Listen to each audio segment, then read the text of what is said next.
Supreme Court once again saves Obamacare by rewriting it. 26 June 2015. We should start calling this law SCOTUScare. Supreme Court Justice Antonin Scalia, using the acronym for the court, declared Thursday as a majority of his colleagues once more rewrote the Affordable Care Act, ACA, to save it. In the case of King v. Burwell, the court ruled 6-3 that the plain language of the ACA means something entirely different. Although the law specifically states that refundable tax credits for the purchase of insurance are available only when coverage is bought on an exchange established by the state, the majority Chief Justice John Roberts along with Justices Anthony Kennedy, Stephen Breyer, Ruth Bader Ginsburg, Elena Kagan, and Sonia Sotomayor found this phrase ambiguous.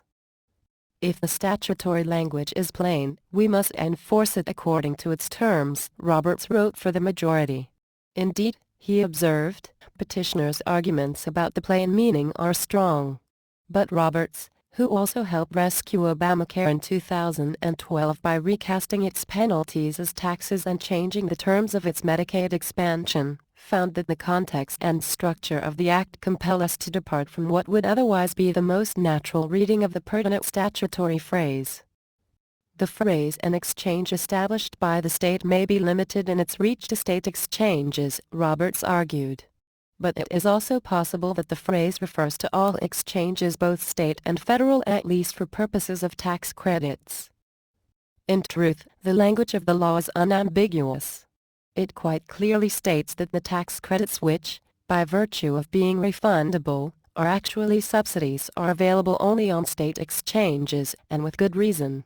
The ACA's legislative history, noted columnist George Will, demonstrates that the subsidies were deliberately restricted to distribution through states' exchanges in order to pressure the states into establishing their own exchanges. ACA architect Jonathan Gruber, too, was under this impression, telling an audience in 2012, "If you're a state and you don't set up an exchange, that means your citizens don't get their tax credits." Unfortunately for Democrats, 34 states have thus far refused to establish exchanges, forcing the Department of Health and Human Services, HHS, to do so in their stead. Rather than see Obamacare undermined by the lack of subsidies, the individual mandate kicks in only when coverage is deemed affordable, and absent subsidies, it rarely is. The Internal Revenue Service declared that the tax credits would be offered to anyone buying exchange coverage regardless of whether that exchange was established by a state or by HHS.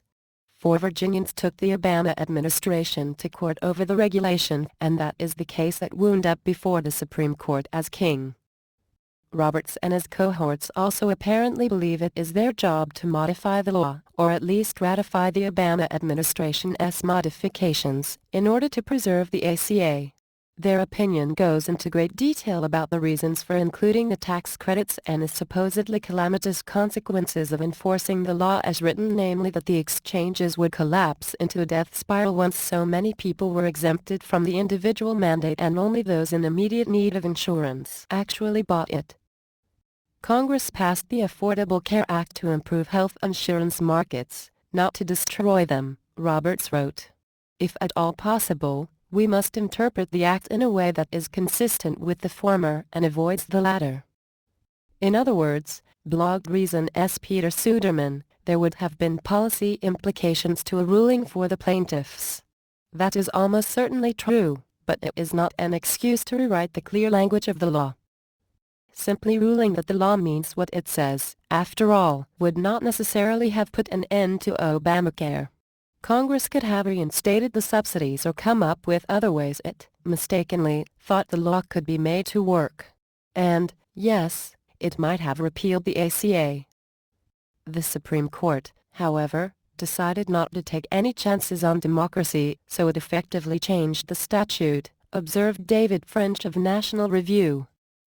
That was too much for Scalia, who penned a withering and often humorous dissent in which he was joined by Justices Samuel Alito and Clarence Thomas.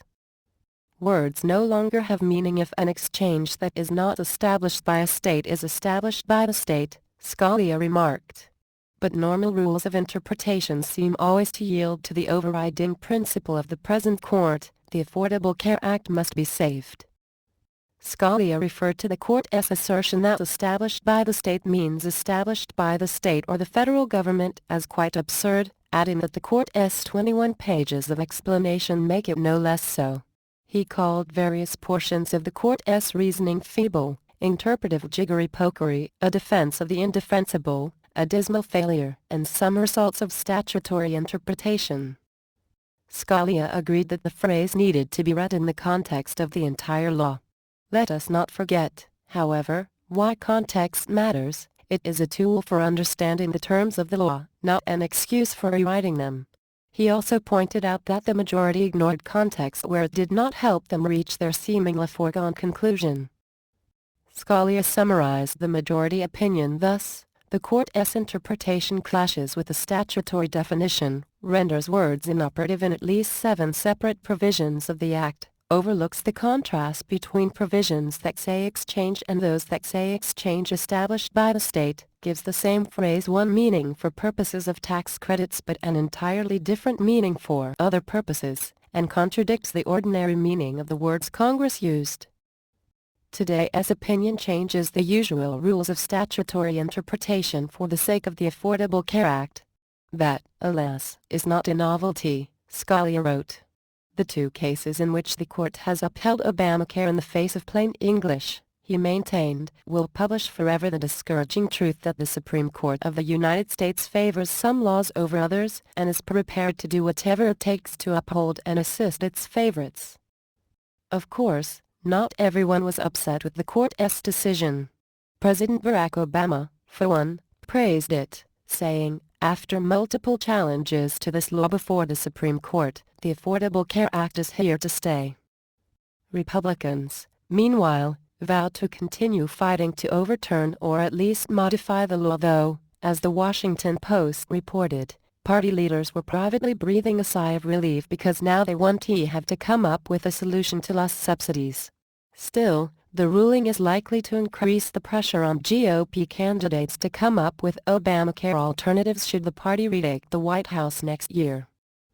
But whether Obamacare is repealed, replaced, or left unchanged, the damage has been done.